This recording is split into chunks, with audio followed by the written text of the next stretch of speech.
What is up? It's your boy Petty, and I'm joined once again by the illustrious, the amazing, the special Adrian Speed. How you doing, Speed? Man, bro, what's up, man? I'm doing really good. I appreciate the introduction as always.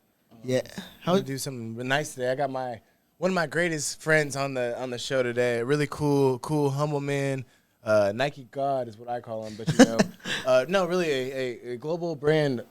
I call him a global brand manager. He'll kind of give you some updates on that. But Carlo Rabadam, you know, welcome to the show. We appreciate you. Yo, welcome. From New York, man. What's going on? What's going on? How you doing?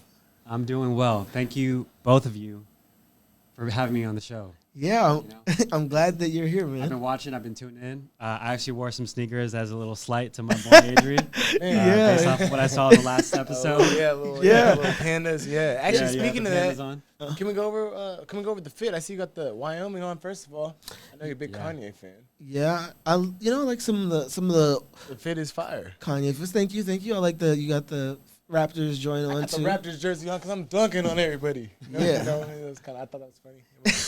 I got the palette on. Shout out to my boy PJ. Yeah, shout out to PJ Escobar, bro. Yeah, shout out. So yeah, we're gonna, really happy to have you here. I want to talk a little bit about your story, and then just have some general sneaker conversation. This is like really special, for both of us because the way that I met you guys through our mutual friend.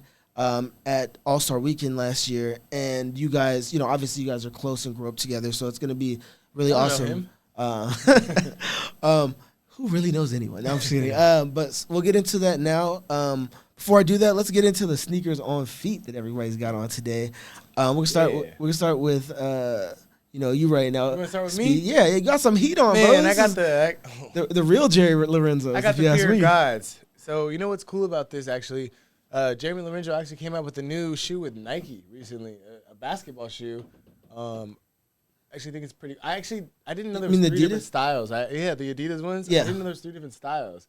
Actually, I think I texted you something about that. But what's cool is obviously I really like the soul of Jeremy Lorenzo's look on all of his shoes. Yeah. Personally. Yeah, he's got a design aesthetic for sure. And I was really sad with when he left Nike, actually. I thought, his relationship with Nike was dope. And I actually love the Fear of God brand in general. Like, this actually looks kind of Fear of God-y, but this is hard.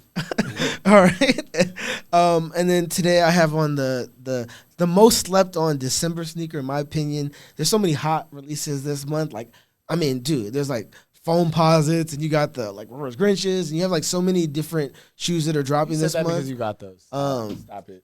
Listen, the game is the game. So, but I also have these Nike Humera undefeated collaboration. I think it's a really slept on sneaker.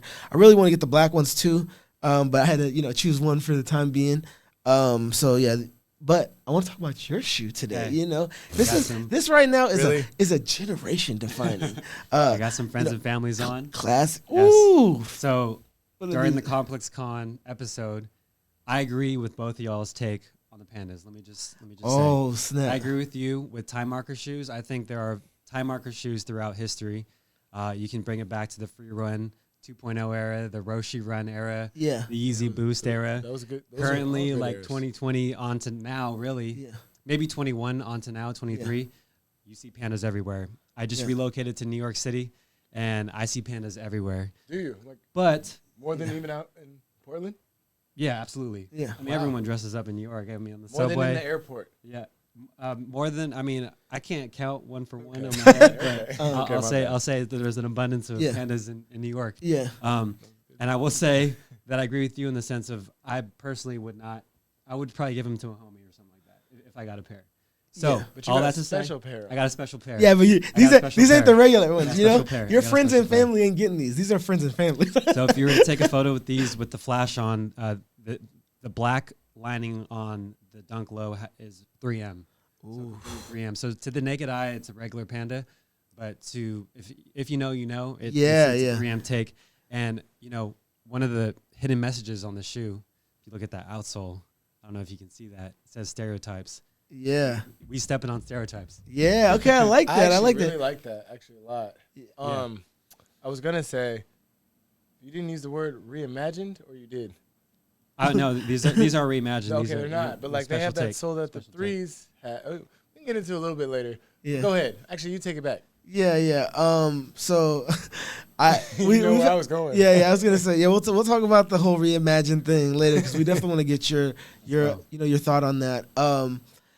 But before we do that, one thing that's really important for us is your story. We want to hear your story, and then also I know that you have some very cool things that you want to show us today. So let's get into it. Get to that.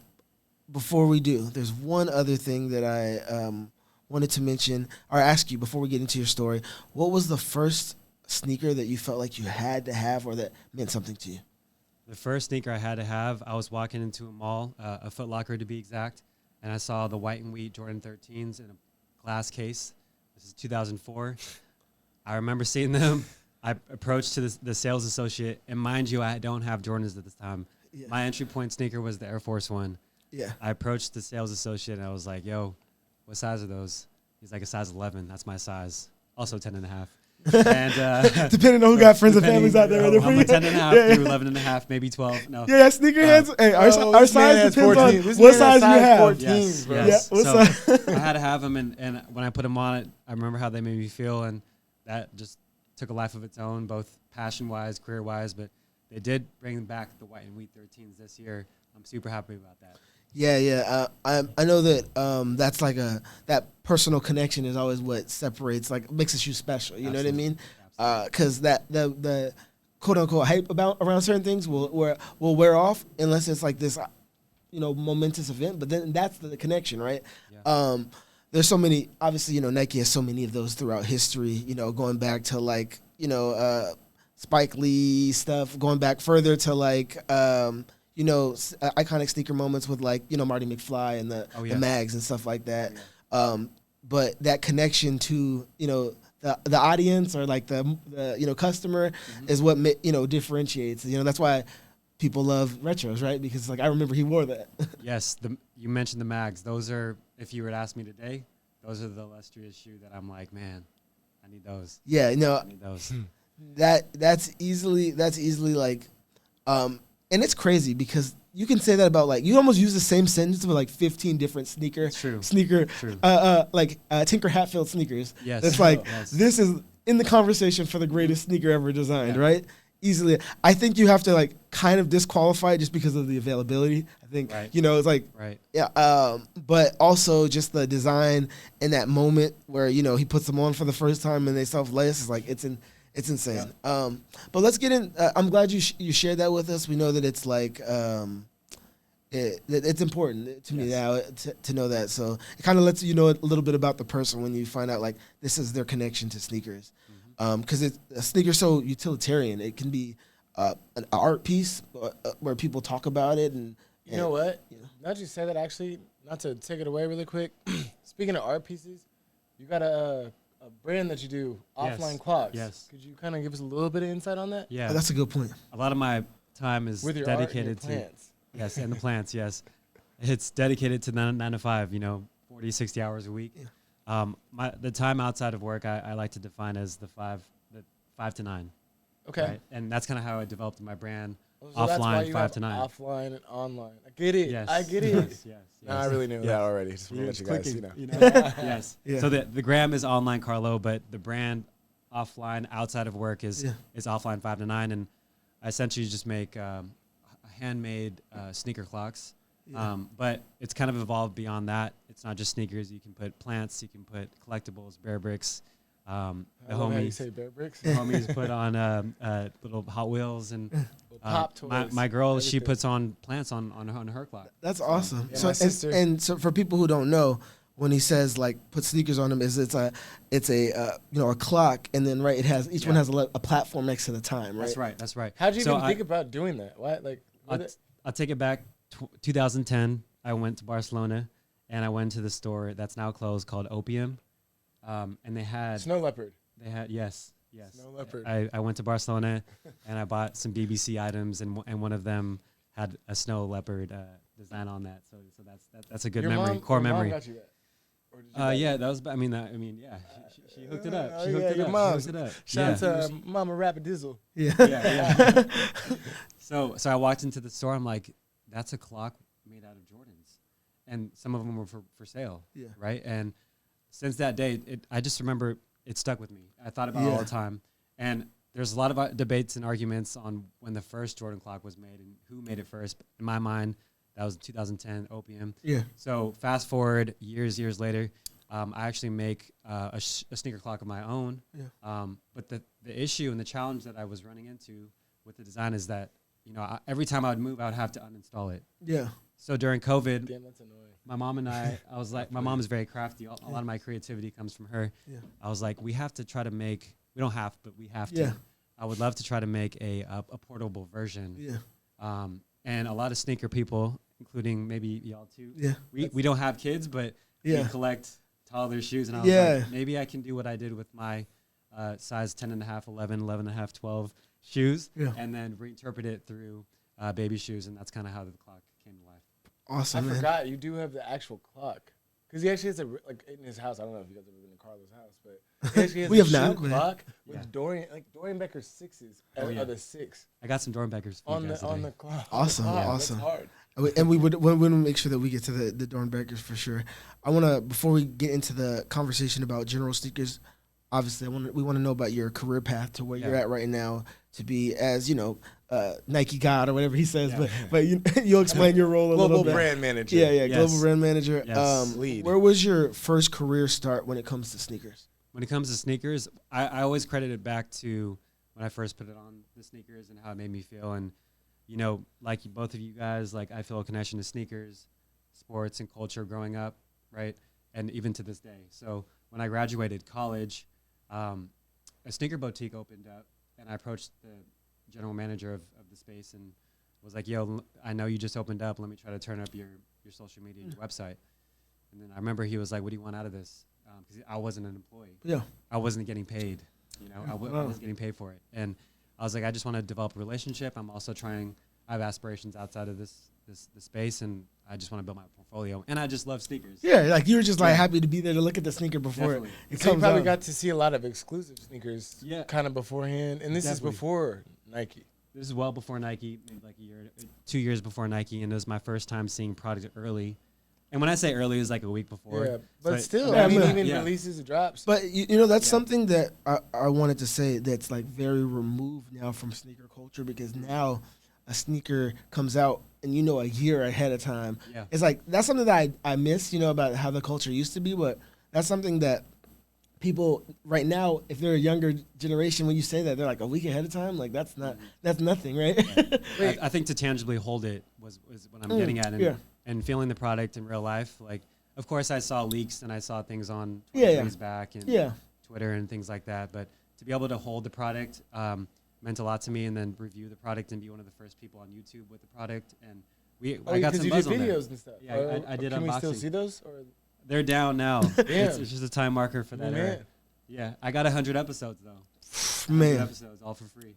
That's awesome. Hey, and you like the hardest part, to be honest with you, is the getting the sneaker in hand, right? Like yes, like, and I didn't have money at the time. You know, I was working multiple jobs. This was all in efforts of getting into Nike though. Yeah. Jobs like what? Working a front desk of a Pilates bar studio. Okay. And the second one is the funny one. Pop Physique in Long Beach, California. So, and then the third one was, it's kind of embarrassing but funny now, was I dressed up as like Elmo and like Mario, and I would entertain as children. like a mascot. Yeah, children's entertainment. Dude, the party, SoCal. That sounds like it's like experiences ranging from great to terrible, huh? Yes. Like that's kind of fun. You live in LA, you know, or San Diego, SoCal, like going to a park in a Elmo outfit. Not the business, but I was like, in my back of my mind, I'm like, I can buy those shoes at Private if I just get through this. Exactly. Are you so cool with the people from Private? Those are the homies, man. Yeah, they tag me all the time. I always share their stories. Like, since I left in 2014, I still keep in contact. And anytime I'm in town, I try to reach out. All right. So with that being said, what was the next step, right? From Private Sneakers, what was your next step to get from there to Nike? I had connections. You know, the buyer would always come into Nike. The local buyer based in LA, and I would always kind of talk to her, and I asked her, among other people I met on Instagram, if I could, you know, be introduced to other people at Nike. So I would fly out to Beaverton from Long Beach, California, and network. And every weekend? Not every weekend, just over a span of a year. Okay. 5 flights. Oh, okay. 5 flights. Okay. Yeah, it took 5 flights to find a role. Wow, man. You know, I mean, so at this point, 5. this is something that's like I'm picking up, is that you're working for free doing the sneaker content, Yes. and then 2, you're also coming out of your own pocket and investing in these trips to go to Nike, so that you can be able to like try and find this opportunity. What was that? Was that a conscious decision, or was it just like, hey, I want it, this is what I need to do so I can? My parents were definitely on my ass to like find a job, all that stuff. I also, I initially was pre-med when I went to college, so I felt an obligation to, find a way to get a job in a space that I said that I was like wanting to do. So it was like both for personal reasons, but also I loved it, man. Like going out to Nike, like who wouldn't want to go fresh out of college and go tour around the campus and go to the employee store and chop game with people who work on the other side of Nike Twitter or the other side of Nike.com. Yeah. That was tight. Yeah, that's an era too that I kind of miss, is Nike Twitter, when it'd be like, they tweet stuff out and you could win, get shoes and stuff. But now Twitter's a dangerous place. So I get Can we talk about that? What's the last shoe you camped out for? Let's see. It was That's actually a really good question. Like, what's the last shoe you actually camped out for? Like, honestly, it would be, I think, the Olympic 6s when they re-released in like 2012. I actually have a picture on my Instagram, like from way back in the day. it would be 2012. 2012. Yeah. Yeah, I think that's the last time in music and in sneakers. It was a good year. Last time I camped out, like for real camp out, would probably be the Kyrie 4. One of my good homies, Ben Natanko, he was the designer for Kyrie. And that was his first Kyrie that he designed, the Kyrie 4, and it was called the Confetti. And me and the homies, we camped out outside of Nike Portland, and we all wore our pairs out the store. That's dope. Oh, that's tight. And when you wear it out, we went to Dead Stock Coffee down the road. Shout out to Ian. Shout out Dead Stock and Ian. And we were all in our Kyrie confettis. It's on my gram. If you scroll down, it's there. I think it's like 2017, 2018. And that's at Online Carlo, for those who don't know. And they got an offline clock at Dead Stock. Check that out in Portland if you're ever checking it out. If you're in Portland. And then for you, what was the last one you? Bro, I think mine was in 2012 too, but that was kind of the end of that. Mine, honestly, mine were the Galaxies in Miami. Actually, I was at it was All-Star Weekend. So that's kind of what I remember from it. But it actually happened. I was lucky. It's a crazy pair. Those and the Royal Blues came out close together at that time. Yeah, like that. That's one thing that like I missed, was the foam posit thing, because it was just so scary to even try and. Wait, do you have the Galaxies? I've never owned a pair of foam posits. Never worn one before. Dang, I had the eggplants. Bro, they're coming out next year, right? I saw that they were coming back. I guess I forgot. We have seen on social media that there's rumors that he has no idea. Hey, you know Vanessa Bryant? Do I know Vanessa I'm just Bryant? saying, them reverse Grinches. What's up, bro? You gotta hit her up on homeboy Twitter. got him. What you mean? Hit her up on Twitter. Okay, so let me ask you this. So why do I keep taking L's on the sneakers app? Oh, that's a great question. Okay, let me ask you this. Oh my God. Why did he get the reverse Grinches? And I guess, you know what? Interaction a little bit. You do be sending me a lot of stuff on the sneakers app. I'm talking about you be like doing the thing. Like, did you see the story? Like, I just try to get the shoes. Yeah, I actually, I like the content. I like sneaker content. So I make it. So I'm like, I want to see what people are doing from the actual brand. You know what I mean? So I try to like lock in with that on, and I think it's cool that it's, interactive and stuff, and not just like to buy stuff. So, but the reason you didn't have early access. Okay, hold on. What? Hold on, bro. He's not talking about the Doc Martens, y'all. Go ahead. Yeah, I'm talking about the reverse Grinches. The reason you didn't get early access is because it was announced that early access was for people who had taken 5 or more L's on Kobe releases in the last. There's the answer 2020. right Wait, is that a real answer? Yes, that is. I thought you were just trying to be a mean person. No, I was not trying to be a mean person. That was just. Well, now that we're talking about rest in peace, Kobe. Shout out Kobe. But now that we're talking about this, I'm a Kings fan, but I seen you at the game. Oh, what's up, bro? So tell me, because the game was only last night. We're here today. And it was in Vegas. Explain this. Congrats on the IST championship. So, like the beam. You know what? Can I have a close up real quick? Holla at your boy. All right, so here we go. Yeah. Mute his mic too, because this is my time. All right, so the Lakers are the winners of the in-season tournament. Now, there's going to be future winners. There might be the planet doesn't explode. It might go on for a millennia. The champion after champion, and always be another champion. You gotta mute my mic. But there will only be one first champion, and the first champion is the Lakers, led by LeBron James and Anthony Davis, with a 40 and 20 piece on their head. I will give them that. And I got nothing else to say on it. LeBron was out there balling. And if you don't like it, you don't like basketball. All right. So what's funny is actually, you know, when we was actually kind of journeying here, my man's had me pull off to watch this. You know, this is a Portland Kings fan. Are you a Portland? Are you a Portland Brooklyn fan now, or where do you live in New York? I got love for basketball, man. Jason Tatum and Zion Williamson. Oh, so he's a Celtics fan, y'all. Hey, by the way, I have to say, Pelicans. I am a really big Zion Williamson fan, especially from the sneaker perspective. Two of my favorite shoes to play in are the Zion 2s. I think that's like a really performance-wise, that's like one of the best, especially for anybody whose game where it's like they're jumping sometimes, or sometimes they're needing to get in the paint and stuff like that. I think it's great. And I just recently hooped in the Zion 3 fresh paint colorway, and that's like my first time getting to play in the Zion Williamson 3, and like if you like a snug fit, like it's just perfect. Like whoever's designing those, like it's amazing. Is it the person who designed those shoes?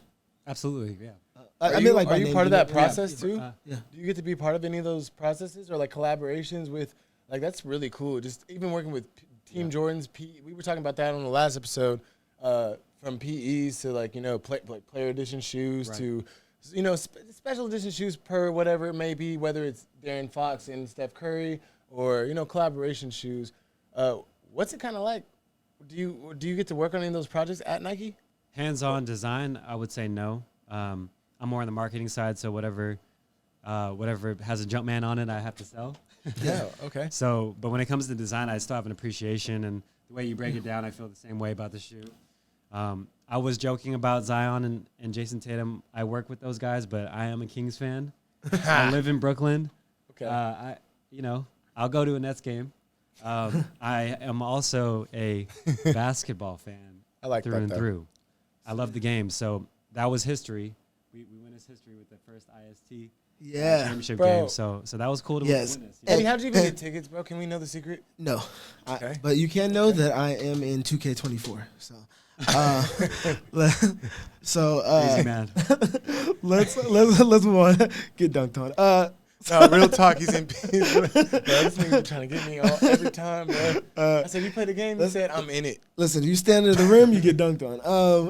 Don't jump, young blood. No, I'm kidding. All right. So we talked about a little bit about how you from there you were going you were going to take these flights. Now tell us about the fifth flight. The fifth flight, man, I remember it so well because I had maybe 3 or 4 meetings set up.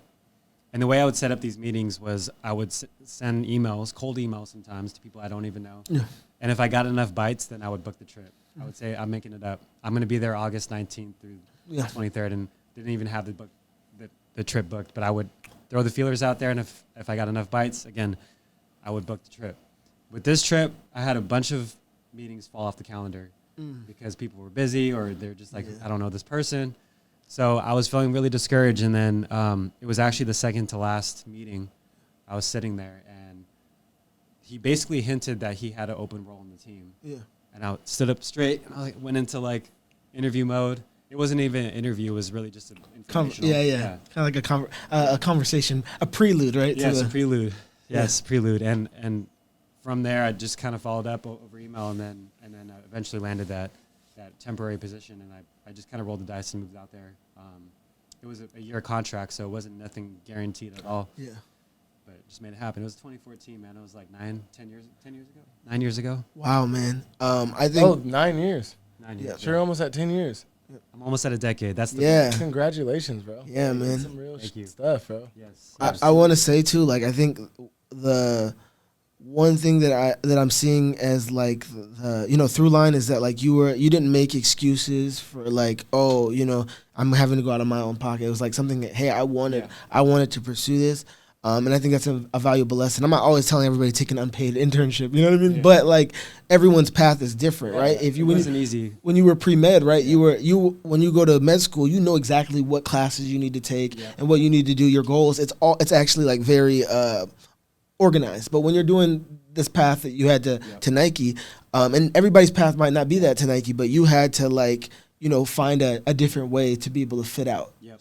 And passion definitely drove me. The thing I'm trying to crack now that I've been at Nike for 9 years, is trying to find that drive without the passion, because that's a superpower, right? Like whatever you're passionate about, you'll drive to across the country to New York. But if it's something you're not passionate about, you got to find that same drive, and that's what I'm trying to.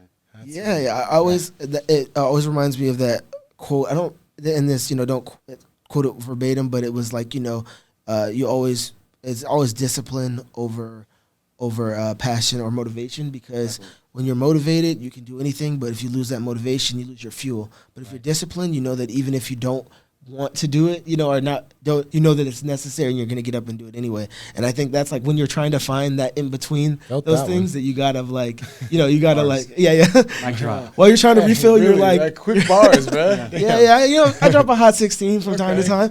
No, but it reminded me of that. Like, you're like, hey, I need to find something to refill my cup. That's just the highlights also. Yeah. It's just the highlights. Like, there's so much in between. Yeah. But there was 5 flights, and then on the 6th one, it was like, I'm here in Portland, a year of grinding. And again, it wasn't guaranteed. It was a contract role. But I eventually found a job as a full-time employee at Nike on the Nike.com launch calendar, which was like a blog site, and it was like sneakers before sneakers. Yeah. You would go there for all launch information.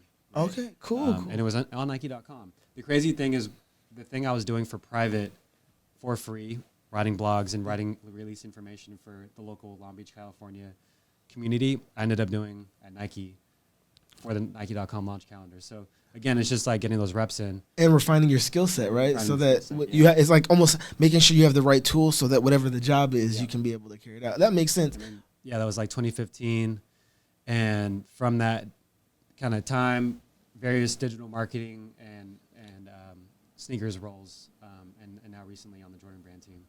Awesome, man. Well, I'm honestly, I'm like really excited that you're here. We have some sneakers that you have brought that you're gonna share with us that I'm really excited for. Heat. Yeah, we got some heat, so we're gonna slight, some slight. You know what I'm saying? So we're gonna go to break right now, and when we come back, we'll check those out.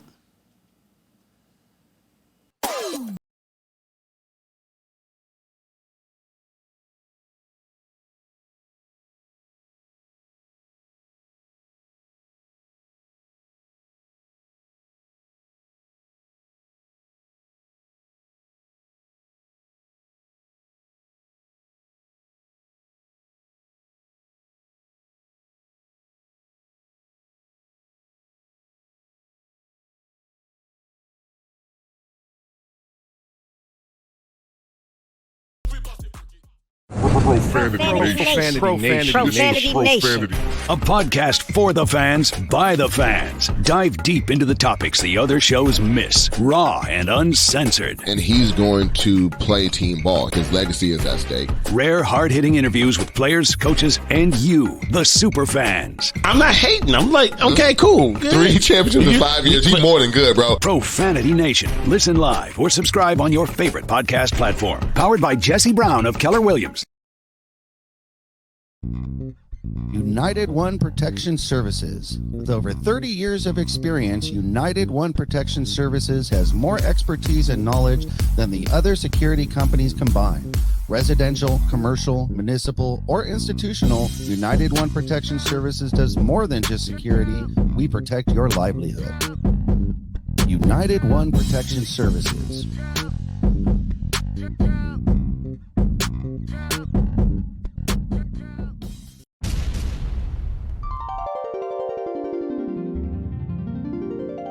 So this is the thing. When it comes to anime with the new age of storytelling, things have to be earned. I think one thing I don't like about, and this is my favorite anime, is like Naruto, is that they set the stakes early in the show, like people could die and stuff like that. And then after that, nobody died. Yeah. And then the one time when the whole village gets destroyed, except like, Neji, you pin cushion. Look at you, Neji. Bro has 360 vision. I love you. Sorry.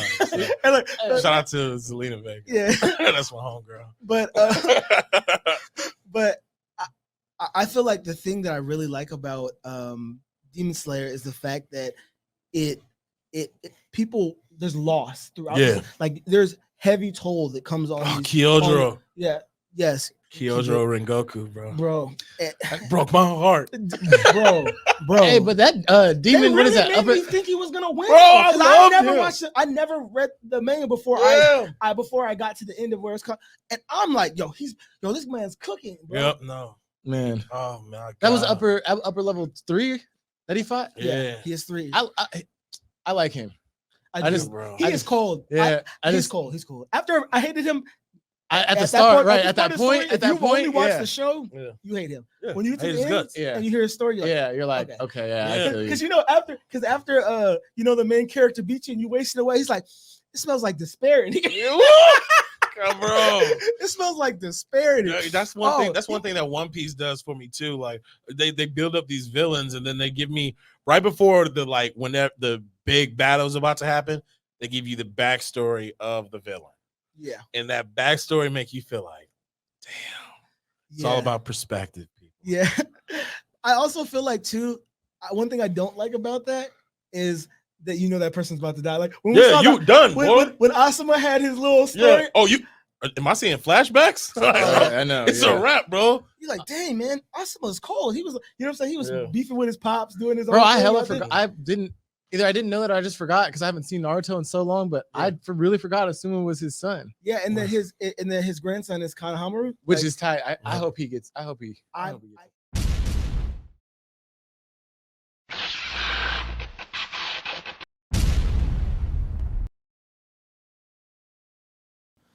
All right, and we back. So, Carlo, you brought some heat with you into the studio. You guys don't understand. This is what gets me excited about sneakers. Like getting to see these dope, sneakers.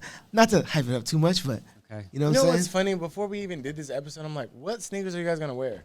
I told you guys, but both of y'all wouldn't tell me anything. And you got some heat. You gotta show up to this. You gotta show up to the studio to see it. You know what I'm saying? Bro. Humeric gang. All right. So what we got, bro? We got. What's the first shoe that we got here? Let's see. Yes.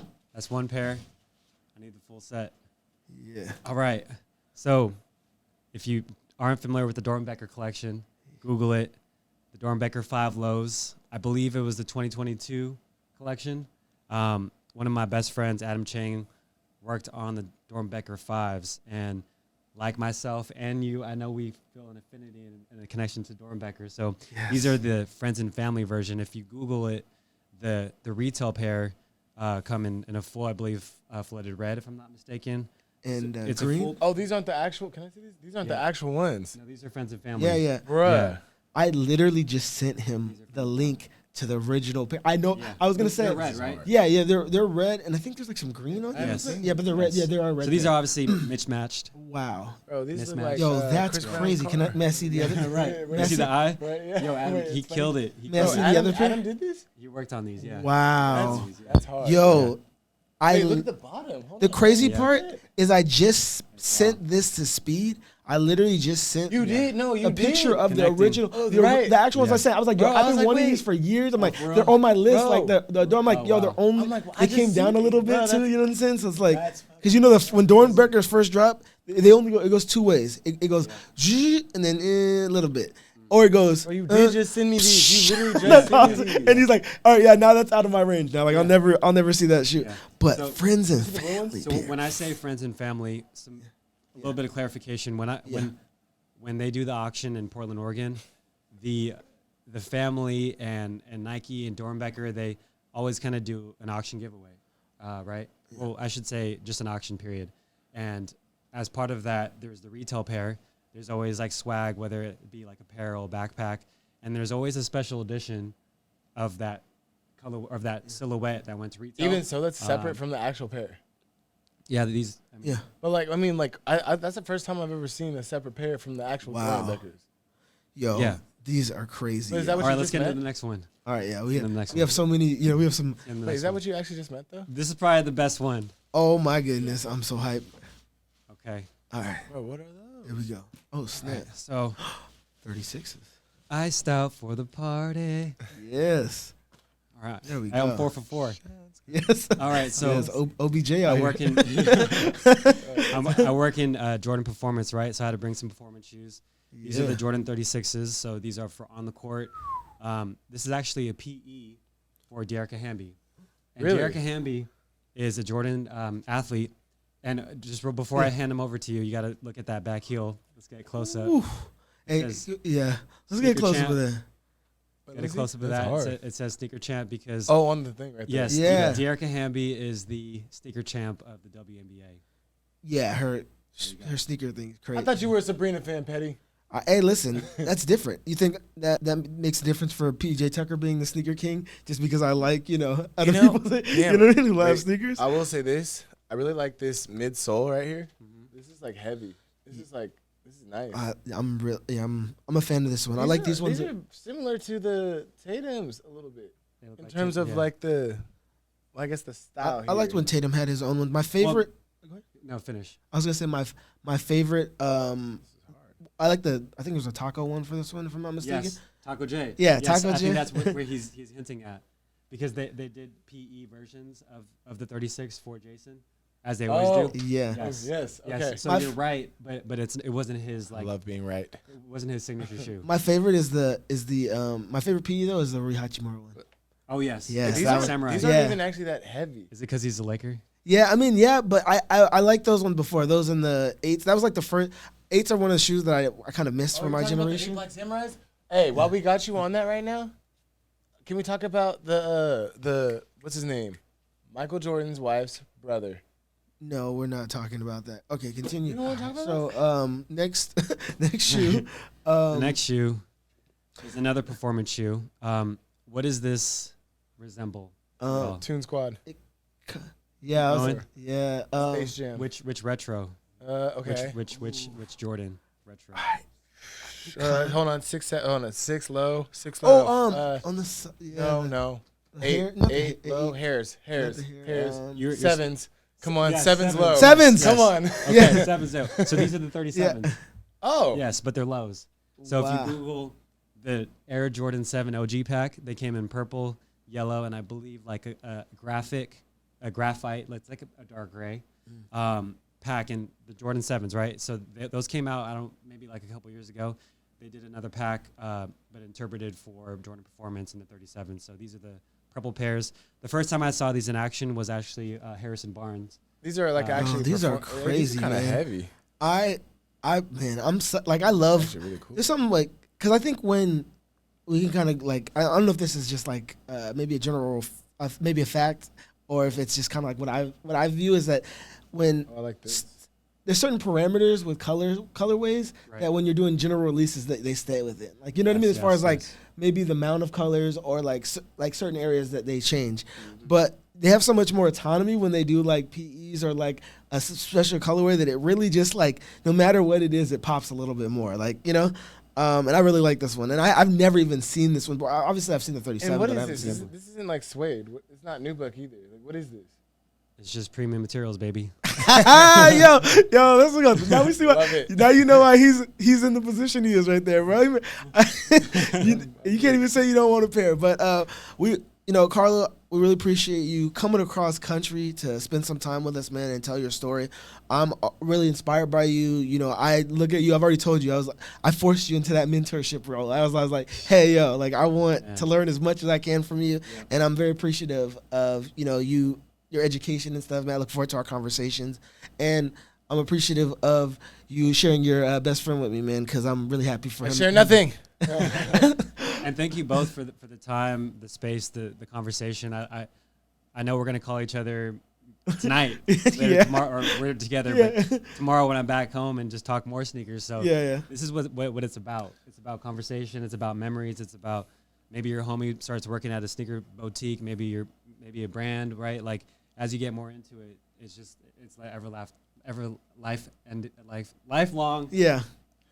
relationships and memories. Exactly. Yes. I don't want to ask you one more question, but before we close out, I just want to know, like, if you can name 3 influences that you've had since you've been at Nike that you've met. Okay. Like, who are some of the people, 3, just to keep it casual, we don't got to know about them, but, like, what are 3 influences? I mean, we don't know about them, but, like, something that you can explain to us. Mentorship, like you're talking about. Yeah. I'm also flattered that you said that. I learned a lot from you with your social presence and what you guys are doing with this podcast, so it's dope. But to answer your question, I would say, number 1, Astor Chambers, who I met at Nike. He has a podcast called Culture Raises Us. Culture Vultures TV. And he's I'm a fan of it, by the way. Yeah, he's one of my mentors and family friends. Secondarily, I would say, some of my best friends. I mentioned Adam Chang, Jermaine Tolentino. Phase 2 for sure. Shout out Phase 2. Third, I would say, everyone at Nike and Jordan, everyone's like Steve Jobs almost. They're like, everyone's so smart. While I've been there for 9 years and while I make money there, it's almost felt like a university. So I feel like I'm learning there. Campus.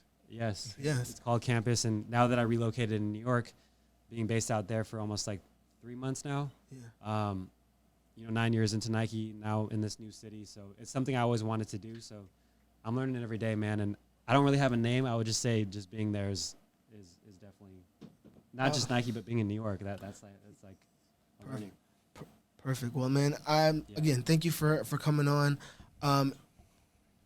Before we close out, how about we flex on people real quick and we can share this photo. Put this photo up on the screen. You can tell us a little bit about this, so we'll give you the stage right now, so that you can tell us about this photo. That's really cool too, bro. I didn't even know that. I am amongst Laker diehard fans, minus my Light the Beam brother here. Thank you. But when the book Mamba Mentality released, I believe it was 2016, sometime in the 2010s, and he came to campus, and I was lucky enough to be pulled from a lottery system to be one of the employees to listen to him talk. And I actually had an opportunity to ask him a question, and the question I asked him was, "Hey, Kobe Bryant, how do you approach cold calls?"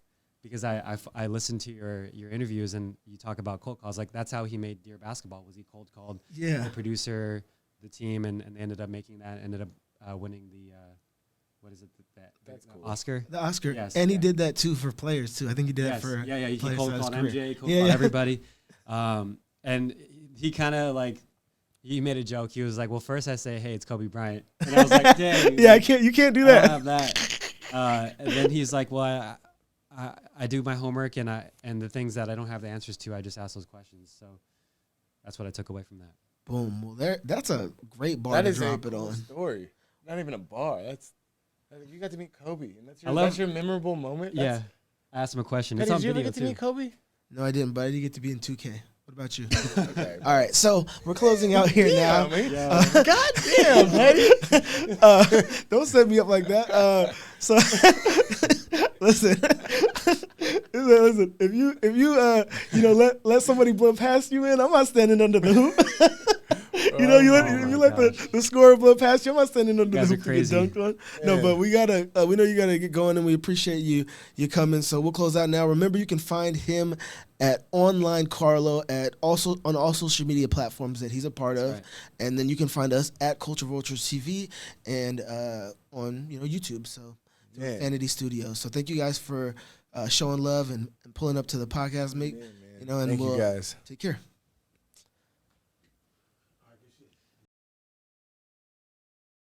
Do you think we can break the fourth wall? I mean, I'm looking forward to Deadpool, and I actually only think Ryan Reynolds is capable of breaking the fourth wall. That's false, because we're doing it right now. Guys, make sure you follow and subscribe to Culture Vultures, and also follow me, the pettiest Laker fan, at the pettiest LA. And where can they find you? They can find me at aye.speed. That's A-Speed on all social media platforms. Definitely make sure you guys follow us, Culture Vultures TV, and we'll check back in with this fourth wall here. Yeah, bye.